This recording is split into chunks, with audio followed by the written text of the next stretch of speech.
Vajpayee compound के stray dogs के लिए आवाज उठाने वाली अधिवक्ता नेत्रा और उनके परिवार की मुश्किलें कम होती नहीं दिख रही हैं। 3 दिन पहले जब जबलपुर के श्रद्धालु शक्ति की उपासना में लीन थे, उस दौरान कैंट थाना अंतर्गत निवासी अधिवक्ता नेत्रा और उनकी मां को उनके ही घर में कैद कर दिया गया।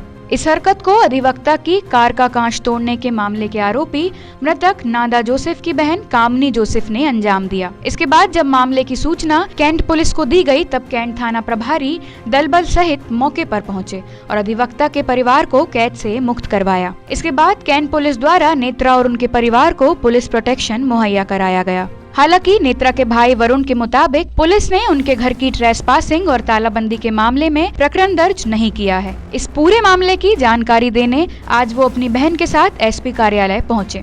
वहीं इस मामले में कैंट थाना प्रभारी राजकुमार खटीक से बात की गई तो उन्होंने बताया कि आरोपी मृतक नादा जोसेफ के परिवार वालों ने पहले तो अधिवक्ता के परिवार पर प्रताड़ना के आरोप लगाए, लेकिन जब पुलिस ने इस पर कोई आधिकारिक कार्यवाही के लिए शव के परीक्षण की बात की तो मृतक आरोपी के परिवार ने शव परीक्षण से इनकार कर दिया और मृतक नादा जोसेफ की मृत्यु को प्राकृतिक बताया। पहले तो हम लोगों ने 3 एफआईआर हम लोगों की दर्ज हैं जिसमें कार्यवाही चल रही है। उन एफआईआरों को लेते हुए एक आरोपी गण जो है वो अपने प्राकृतिक कारणों से गुजर गए। तो गुजरने के पश्चात में उनके परिवार वाले जो हैं उन्होंने दिनांक 20 अक्टूबर को 20/10/2023 को उन्होंने हमारे घर का घेराव कर लिया। घेराव करने के बाद में मैं जब अपने घर से बाहर निकला, हमने पुलिस को इसकी सूचना दी। पुलिस को सूचना देने के बाद में हम न्यायालय आए, हम अपना काम करने लगे। मेरी छोटी बहन जो कि खुद एडवोकेट हैं और मम्मी, हाँ, ये दोनों घर पे अकेले थे। तो जो आरोपी है उसकी बहन कामिनी बेट्रिस जोसेफ, इसने अन्य लोगों के साथ मिल कर के 2 ताले लिए। एक ताला लेकर के हमारे घर के अंदर प्रवेश करते हुए, बिना हमारी अनुमति के हमारे घर के भीतर प्रवेश करते हुए, जिस कमरे में मेरी छोटी बहन और मेरी मम्मी थी उसको बाहर से बंद करके ताला लगा दिया। बाहर आकर के मेन गेट में हमारे घर के ताला लगा दिया और मेरी छोटी बहन और मम्मी हो गई घर के अंदर अकेले बंद। और ना इनको किसी प्रकार से वो लोग जाने दे रहे हैं बाहर, और हम भी जब मौके पर आए तो हमको भी अंदर भीतर प्रवेश करने नहीं दे रहे थे। हमारा रास्ता रोका, बहुत गंदी गंदी गालियाँ दी, हर प्रकार से दबाव बनाया, शिकायतें वापस ले लो, तुम्हारे को जान से ख़त्म कर देंगे। हम वापस एसएचओ साहब के पास में गए। एसएचओ साहब ने स्टाफ भेजा, कुछ स्टाफ आया, वो मौका संभाल नहीं पाया, वो वापस गए। फिर अन्य स्टाफ आया, फिर एसएचओ साहब स्वयं आए। बहुत मेहनत मशक्क़त के बाद में जो है उन्होंने हमारे घर का ताला खोला।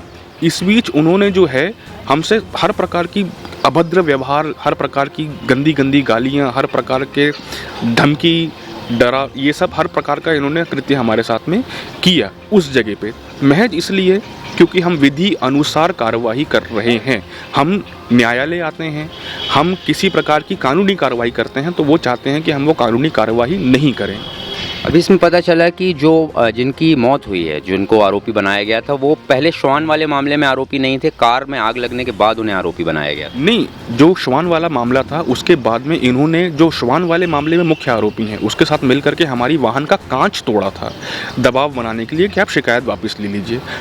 उसमें वो आरोपी हैं। उसके बाद में वाहन जो जलाई गई है, उसके बाद में भी एक ऑफेंस इन्होंने किया है। वो ऑफेंस क्योंकि थोड़ा कॉन्फिडेंशियल है, वो ऑफेंस रजिस्टर्ड है पुलिस स्टेशन कैंट में और उसमें इन्वेस्टिगेशन चल रही है, तो उसमें भी वो ऑफेंडर हैं। 3 जगह पे वो ऑफेंडर हैं। तो अभी उनके परिवार वालों को क्या आरोप है कि उनकी यदि डेथ हो गई है किसी कारण से, तो वो आप पर क्या आरोप लगा रहे हैं? वो हमारे पे आरोप नहीं लगा रहे हैं कि हमारे वजह से डेथ हुई है या कुछ है। वो ये कह रहे हैं कि डेथ हो गई है और हमें गुस्सा है और हम आपके ऊपर वो गुस्सा निकालेंगे, आप शिकायतें वापस ले लीजिए। अभी जो आपके घर में घुस के, जैसे आपने बताया, ताला लगा दिया गया और ज़बरदस्ती घुस के गाली गलौज की, उस पर अभी पुलिस ने क्या कार्रवाई की, क्या धाराएं लगाई गई हैं उन लोगों के ऊपर? अभी इसमें मामला पंजीबद्ध नहीं किया गया है, परंतु एसएचओ साहब ने और एएसपी साहब ने वहाँ पर पुलिस सुरक्षा जो है प्रदान की है। वहाँ पे एक पॉइंट लगाया हुआ है फिलहाल कि कुछ भी लॉ एंड ऑर्डर की स्थिति खराब होती है तो वहाँ पर इमीडिएटली एक्शन होगा। तो फिलहाल वहाँ पर सुरक्षा पुलिस ने तुरंत मुहैया करवाई है। इसके लिए हम लोग शुक्रगुजार हैं पुलिस का।